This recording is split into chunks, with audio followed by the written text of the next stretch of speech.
Shalom saudaraku yang dikasihi Tuhan. Berjumpa lagi dengan saya Eker Sogo dalam channel ini. Kita bersyukur pada kesempatan ini dapat bertemu lewat video ini. Saya percaya Anda yang sedang menyaksikan video ini, kita semua ada dalam keadaan sehat. Amin. Teman-teman yang dikasihi Tuhan, pada kesempatan ini saya akan menanggapi video daripada Ustadz Kainama yang mencoba menjelaskan tentang kelahiran Yesus, dan dia menafsirkan bahwa ketika Maria mengandung dari Roh Kudus, menurut Ustadz Kainama ini, Roh Kudus itu bersetubuh dengan Maria. Mari kita dengarkan videonya terlebih dahulu. Yang ketiga, yang dikandung daripada Roh Kudus. Maaf aduh, astagfirullah. Ini udah bukan distorsi lagi Ustaz. Ini penghinaan kepada Islam. Penghinaan kepada Islam. Kenapa? Yang dikandung daripada Roh Kudus. Aduh, sex intercourse, terjadi hubungan persetubuhan antara Roh Kudus dengan, terusin Ustaz.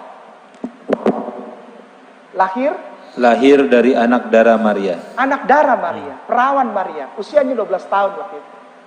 Disetubuh oleh astagfirullahaladzim. Astagfirullahaladzim. Ada ituan dari Roh Kudus. Hamil dia, lahir anaknya. Yang namanya Yesus Kristus, yang adalah Tuhan. Baik, teman-teman yang dikasihi Tuhan.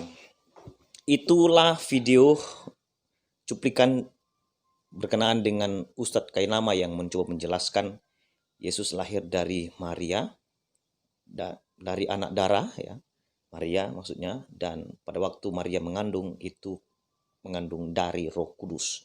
Dan menurut Ustadz ini, Roh Kudus bersetubuh dengan Maria.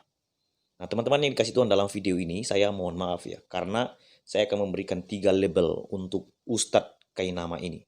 Yang pertama, saya akan mengatakan Ustadz Kainama ini adalah Ustadz bodoh dan Ustadz tersesat, karena memang dia sudah tersesat, dan juga pengajar sesat yang menyesatkan banyak orang. Jadi 3 label ini cocok sekali untuk ditempelkan di mukanya untuk mengatakan dia memang bodoh, tersesat, dan menjadi pengajar sesat.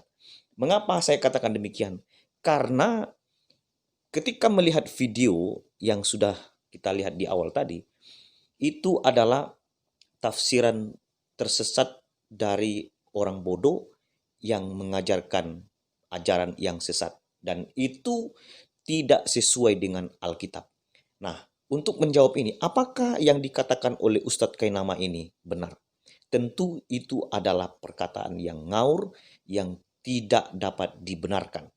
Mengapa? Karena ketika Maria mengandung dari Roh Kudus, itu tidak dapat diartikan bahwa Maria bersetubuh dengan Roh Kudus atau Roh Kudus bersetubuh dengan Maria. Itu adalah tafsiran yang bodoh. Ya, saya sedikit akan mengajak kita untuk mengingat pada waktu itu Maria dan Yusuf sedang bertunangan, dan pada waktu bertunangan lalu Maria mengandung dari Roh Kudus. Ini status mereka sedang bertunangan. Dan pada waktu Yusuf mendengar itu, maka dia merencanakan diam-diam untuk menceraikannya, karena juga dia tidak mau mencemarkan nama baiknya, maka dengan diam-diam merencanakan untuk menceraikannya. Nah, pada waktu Yusuf memikirkan untuk menceraikan Maria ini, maka malaikat Tuhan datang. Malaikat Tuhan katakan, jangan ceraikan Maria, sebab anak yang ada di dalam kandungan itu adalah dari Roh Kudus. Dan dialah yang akan menyelamatkan manusia dari segala dosa. Jadi ketika Maria mengandung dari Roh Kudus, sekali lagi itu tidak dapat diartikan bahwa Maria atau Roh Kudus bersetubuh dengan Maria. Ini adalah penghinaan terhadap Alkitab dan juga penghinaan terhadap Tuhan. Maka di situ kita perhatikan, dia tidak terlalu berani untuk mengatakan itu, tapi mau tidak mau lagi untuk membenarkan argumentasinya, sehingga mau tidak mau dia mengatakan itu. Dan saya percaya ketika dia mengatakan demikian, pasti hatinya sangat dituduh oleh karena dia terlalu berani. Mengapa dia berani? Salah satunya memang saya katakan ya, karena mata hati pikirannya telah dibutakan oleh setan, telah dibutakan oleh iblis, telah dibutakan oleh ilah-ilah zaman ini. telah dibutakan oleh dirinya sendiri. Dan itulah yang terjadi di dalam diri Ustadz Kainama ini. Teman-teman, saya akan mengajak kita melihat apa yang dituliskan di dalam Pengkhotbah pasal 11 ayat yang kelima. Bunyinya begini. Sebagaimana engkau tidak mengetahui jalan angin dan tulang-tulang dalam rahim seorang perempuan yang mengandung, demikian juga engkau tidak mengetahui pekerjaan Allah yang melakukan segala sesuatu. Sekali lagi ya, engkau tidak tahu kemana jalan angin dan juga tulang-tulang dalam rahim seorang perempuan yang mengandung. Demikian halnya, engkau pun tidak mengetahui pekerjaan Allah yang melakukan segala sesuatu. Di sini kita melihat Ustadz Kainama tidak tahu betul karena memang hati pikirannya telah dibutakan oleh setan. Nah, dan itulah kalimat yang paling cocok bahwa Ustadz Kainama ini sudah dibutakan hatinya oleh iblis. Nah, teman-teman, kalau kita melihat pakar kristologi yang dituliskan di label untuk Ustadz Kainama ini, dia adalah seorang pakar kristologi. Dan dia bukan pakar kristologi. Saya pesankan untuk teman-teman muslimnya.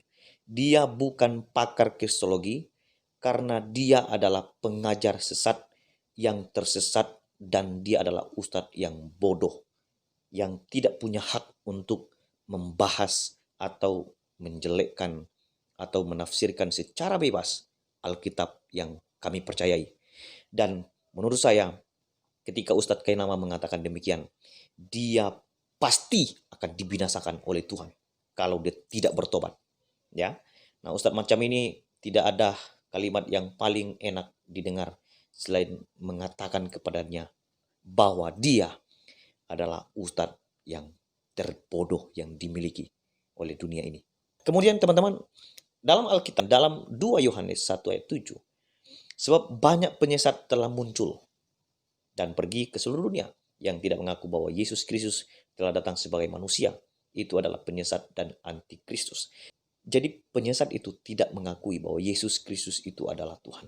Dan Alkitab mengatakan mereka itu adalah penyesat dan antikristus. Orang-orang seperti ini pasti akan dibinasakan oleh Tuhan. Dia akan dicampakkan ke dalam lautan api yang kekal. Teman-teman yang dikasih Tuhan, saya pesankan kepada kita, ingat apa yang ditafsirkan oleh Ustadz Kainama itu adalah kebenaran dari setan yang dia percayai dan tidak sesuai dengan ayat Alkitab. Biarlah iman kita tetap senantiasa di dalam Kristus Yesus yang telah mengasihi kita, yang telah menebus kita, dan juga telah menyelamatkan hidup kita. Kiranya iman kita semakin diteguhkan. Tuhan memberkati. Salam damai sejahtera. Shalom.